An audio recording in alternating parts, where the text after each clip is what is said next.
Emir's Education in the Proper Use of Magical Powers by Jane Roberts, illustrated by Lynn Cherry, read by Martin John. Chapter 7. Emir goes on a journey with inspiration and joins the parade of life.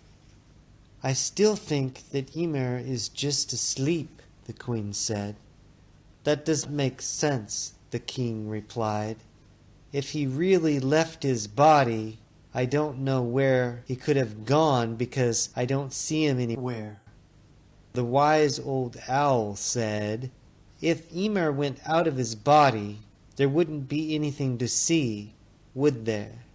I have the finest eyes, and I haven't seen a thing." With all the talking going on, Emir grew very impatient because when he talked, no one heard him at all.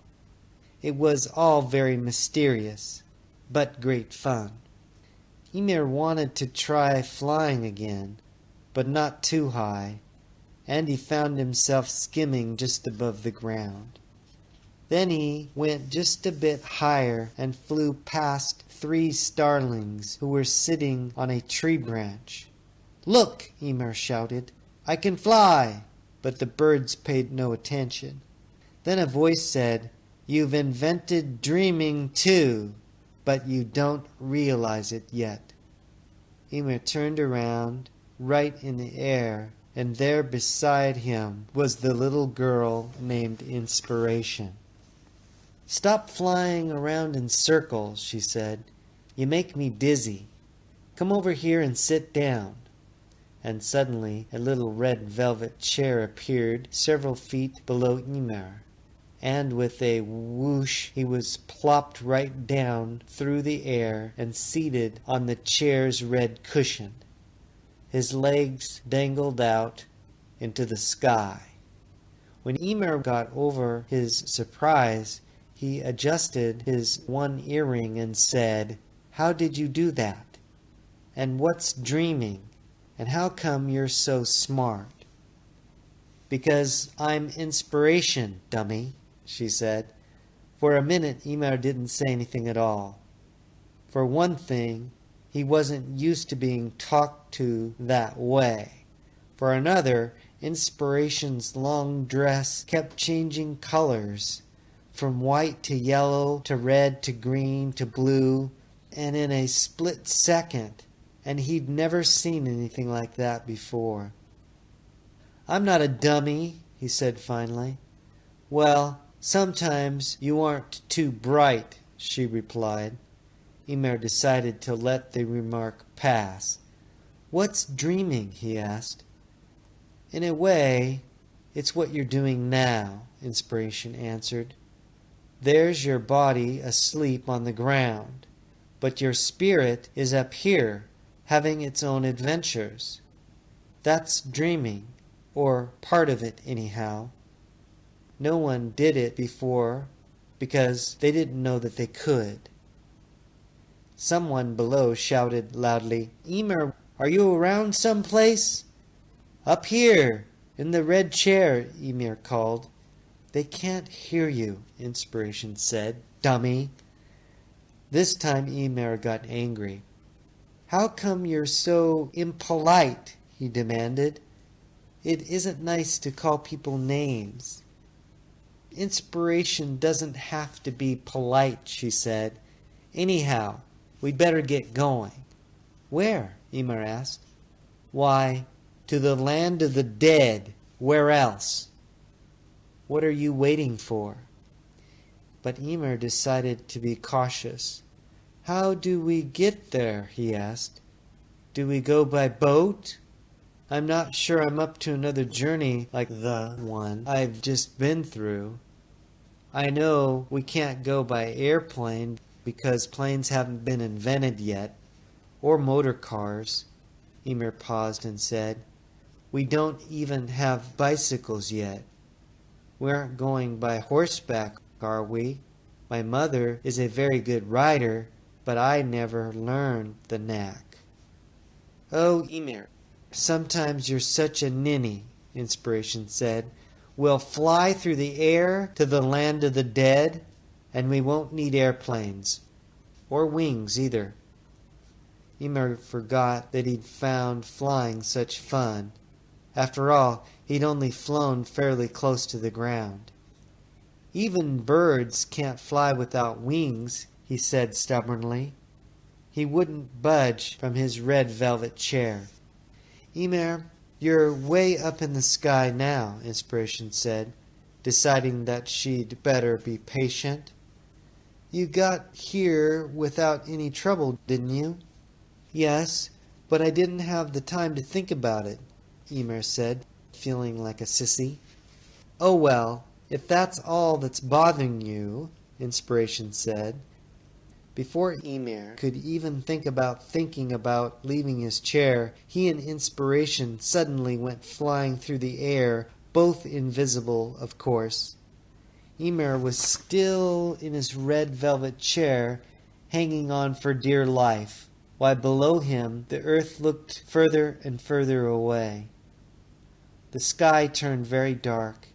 Emir could hear the wind rushing past his ears. He grabbed Inspiration's arm and shouted, "It sounds like a storm!" "Oh, I wish I had my umbrella." "Oh, for heaven's sake," she said. And presto, Emir's lily-pad umbrella was in his hand. "How did you do that?" Emir stared at the umbrella as if he expected it to disappear in another moment. "This is dreaming, I told you," Inspiration answered. "You can do anything you want. If you weren't dreaming, you wouldn't be flying through the air in your spirit body. You wouldn't have the umbrella either. Or if you did, it would break in all this wind." "Well, I wish there wasn't so much wind. It scares me," Emir cried. All at once the wind disappeared.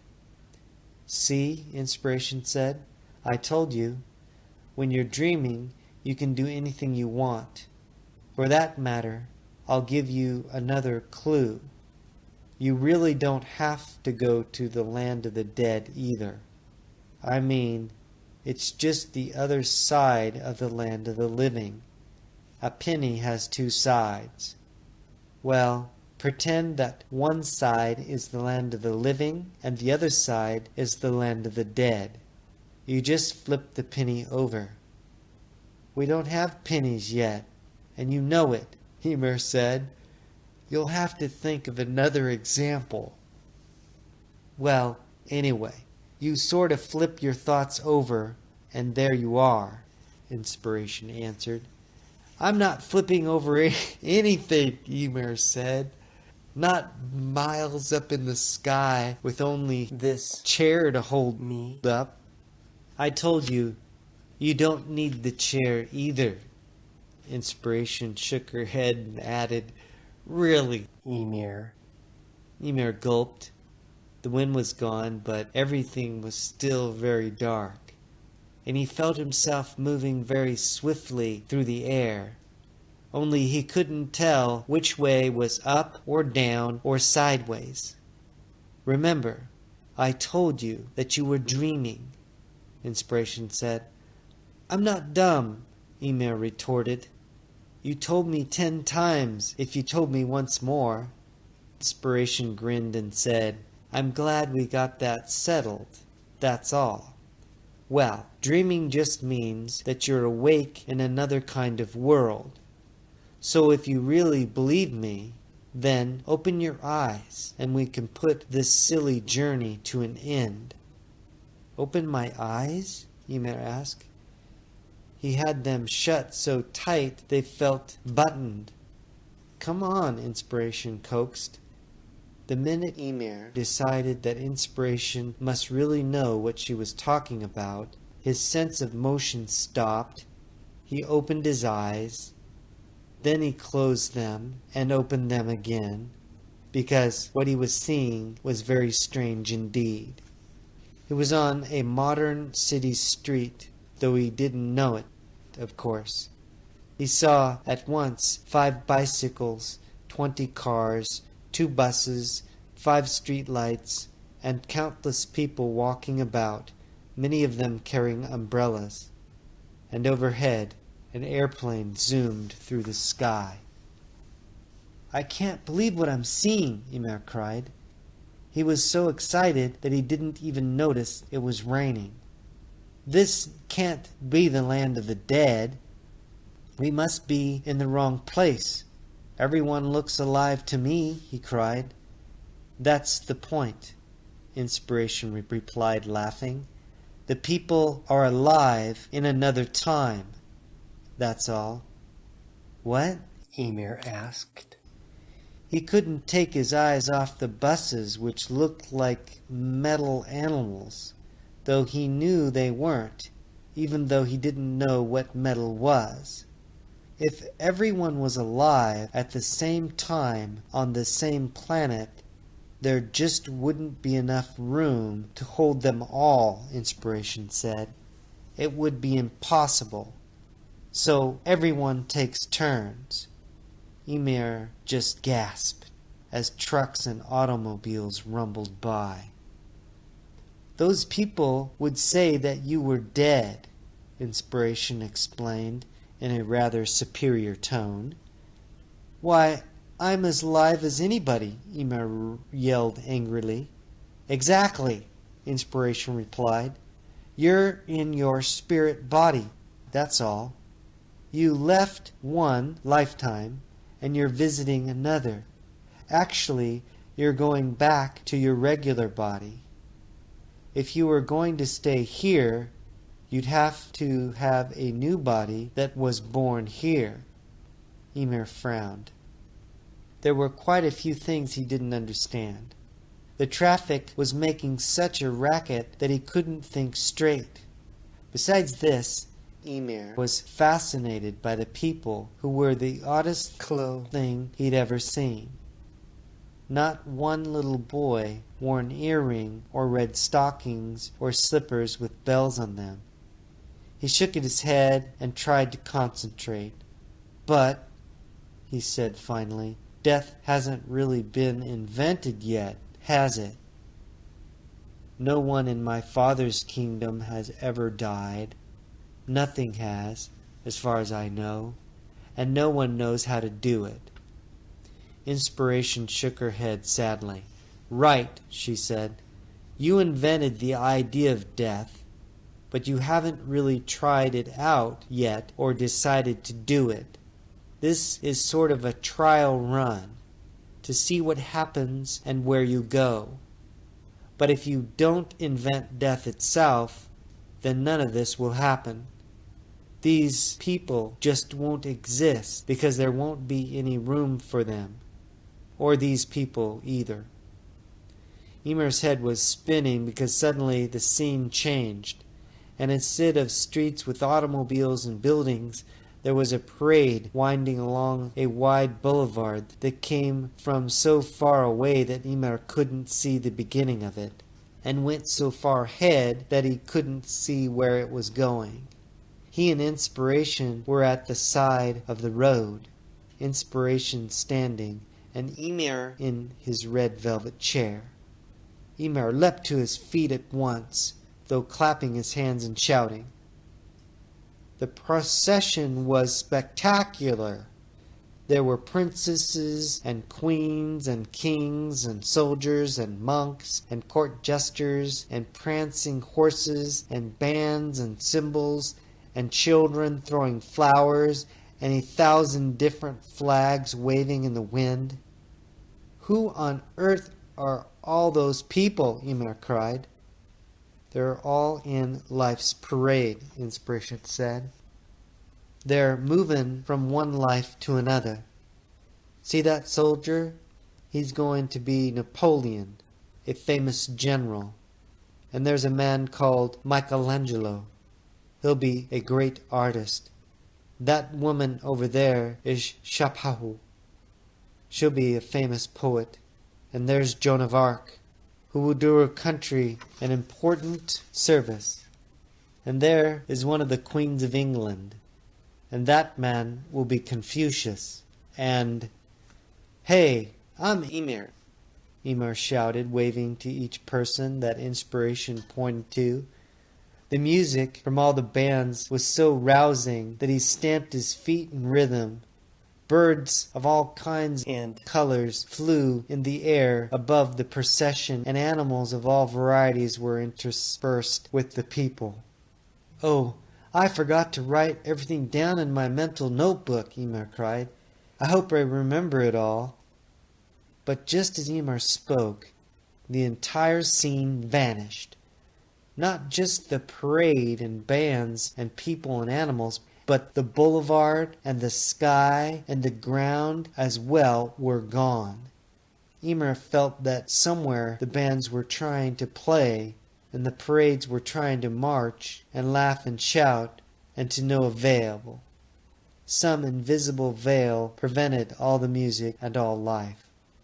There was nothing except Emir and inspiration, suspended in nowhere. And it was the saddest nowhere imaginable.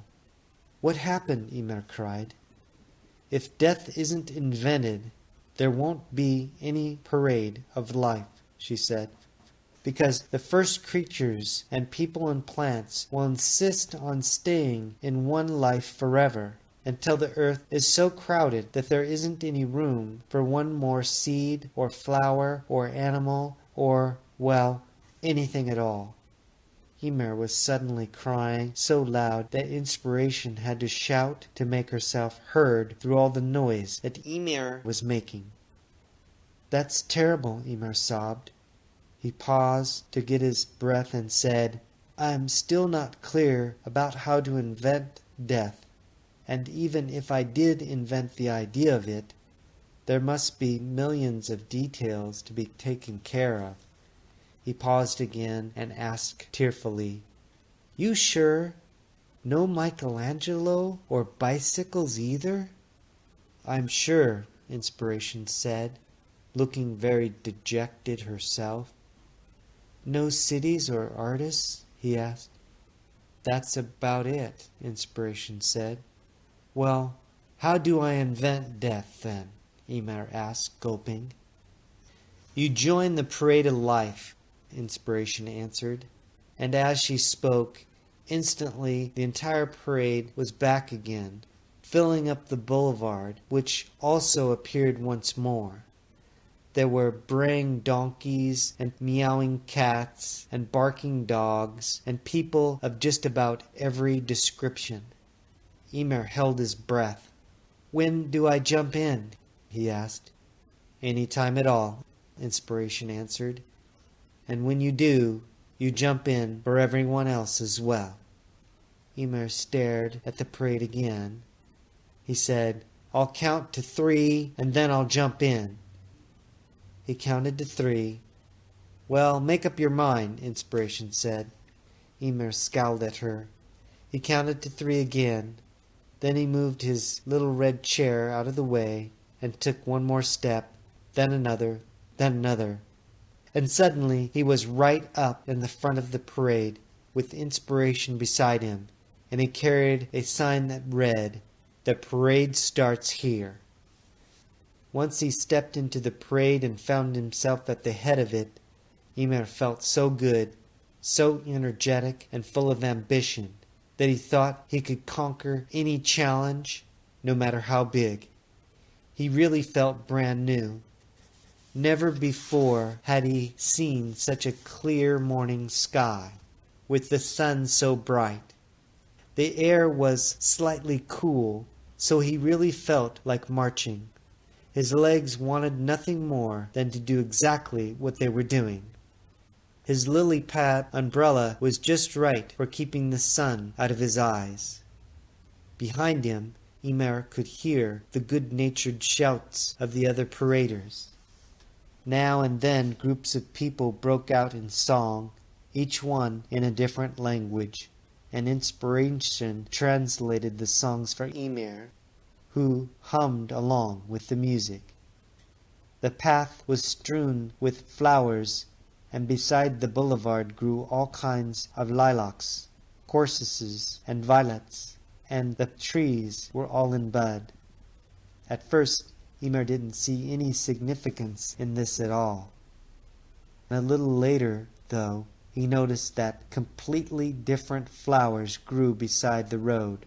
Roses and asters and daisies, and all of the trees were in full bloom, so thick and green that Emir thought he'd never seen a lovelier sight.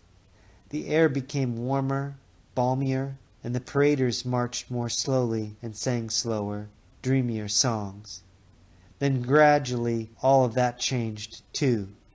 The trees began to drop their leaves, which turned all red and orange and yellow.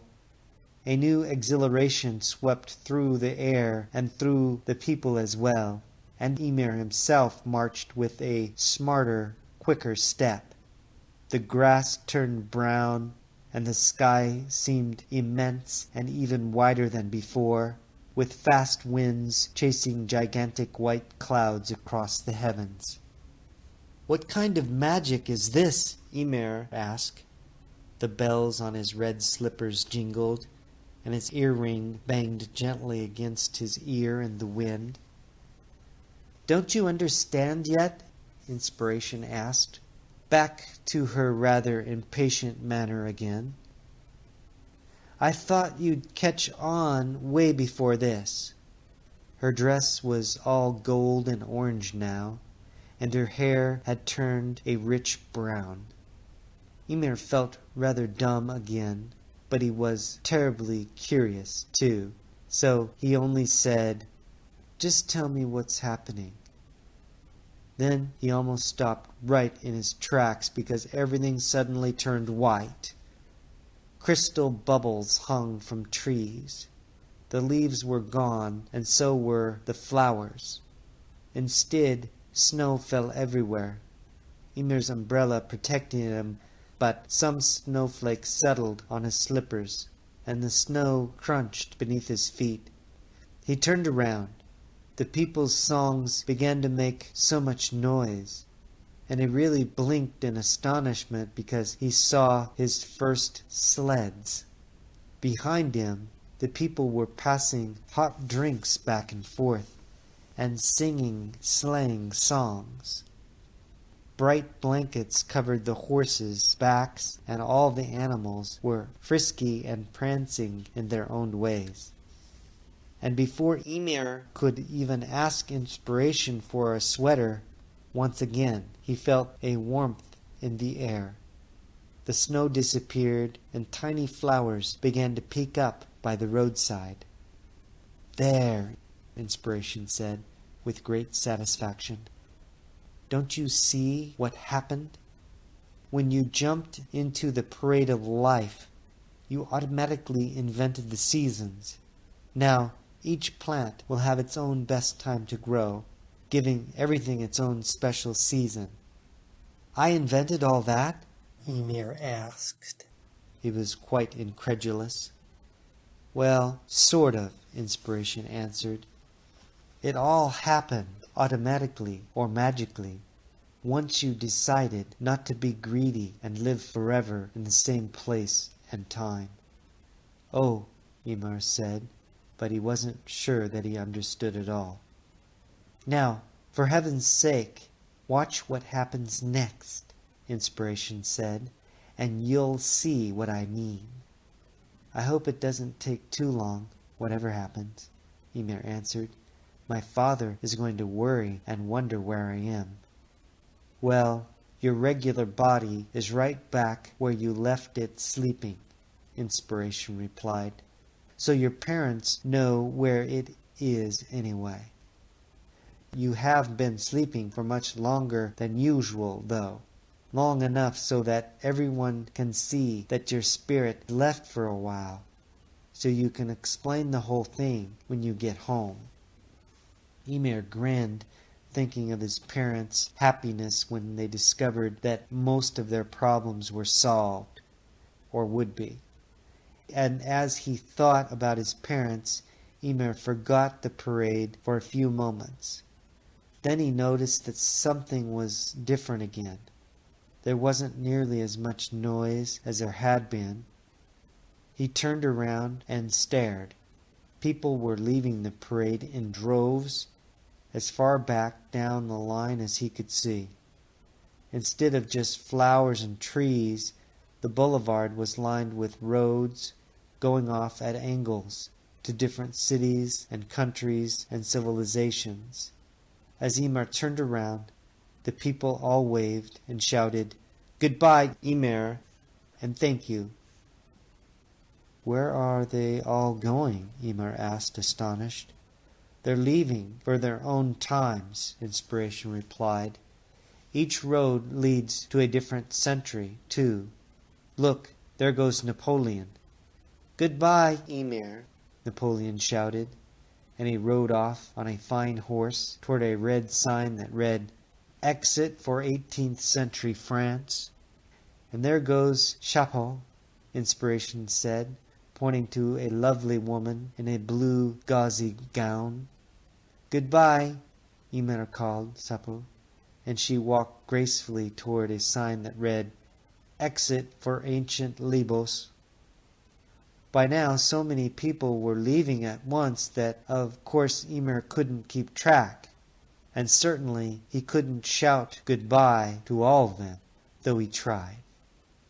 Before long everyone had left, so that there were hundreds of smaller parades instead of one big one, each carrying a banner or flag, marching down a different avenue, each neatly marked with the place and century. If everyone who was ever going to live in New York arrived there at the same time, well, the city just couldn't hold them, Inspiration said. Or if everyone who lived in Paris lived there all at once, it just wouldn't do.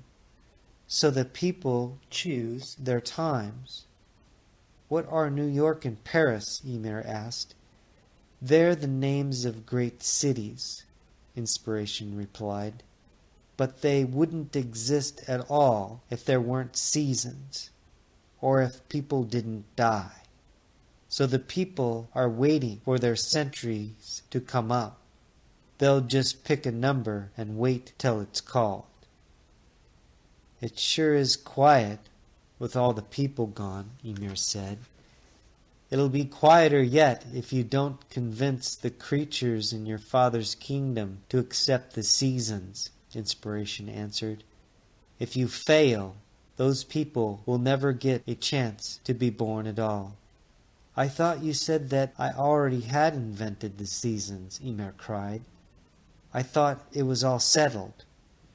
Inspiration had the grace to blush. "Well, that's true," she said. "You invented the idea of the seasons, with my help, of course. But you still have to do the practical work of convincing the creatures in your father's kingdom. They might not be so willing to give up what they already have, unless you do an excellent job of explaining the rewards." "Oh, take me home," Emir cried. He felt almost cocky. "I'll explain the seasons, and I'll tell everyone about cities, and Napoleon, and Chapeau, and bicycles, and the parade of life, and—" Before Emir could finish the sentence, he shouted with amazement. Suddenly he was standing right beside his regular body, which looked to be fast asleep. Emir's father, the king, stood nearby. "I just don't understand it," he said. "Emir must be in a magic sleep." "I've invented dreaming, and I've learned to travel in my spirit body, and I've invented the seasons," Emir shouted. "You have to go back inside your regular body, or no one will hear a word you say," Inspiration laughed. Emir circled his body. It seemed to draw him closer. Then he felt another whoosh, and before he realized what had happened, he was in his body on the ground, looking up at his father's face. "Emir, whatever have you been doing?" his father cried. "It's a long story," Emir replied. "This is what happened." And all the creatures and plants and people listened as Emir told his tale. In Chapter 7. Peace, light, and love. Aloha.